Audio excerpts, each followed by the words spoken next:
Okay, so I'm going to give a quick explanation about how this thing works. So I'm going to go through how I start my day. This line goes to my torch. This line goes from the compressor to the tank. This is a solenoid that will vent the oxygen from the concentrator. My concentrator is a 40 liter per minute. I've got it in this box down here. So I flip those switches, the valves first, and I'm gonna go inside and turn my unit on. And if there's enough air in the unit, it won't even kick anything on, but I can at least tell you what's happening. So this is the controller box. Seems like there's no air in there, or there's plenty of air in there. So now that my switch is on, this is plugged into its own dedicated, and you've got a line running out there, and then the box is plugged into a separate unit.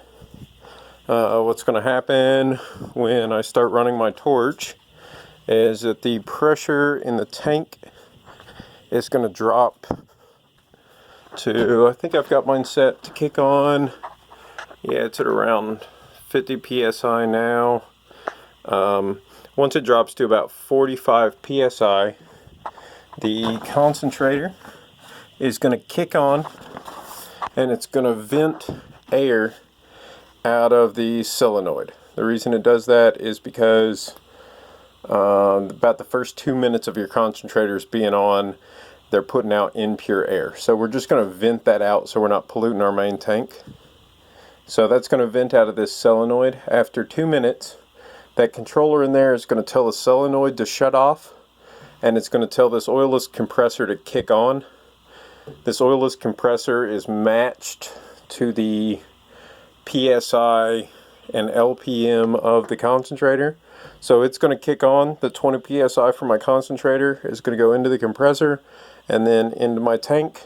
And then when my tank hits 80 PSI, the whole system's going to shut off, and it'll come back on when it's needed again. And that's in short how these things work. Obviously a lot more details, a lot more actual science behind a lot of it, but that's a general how things work.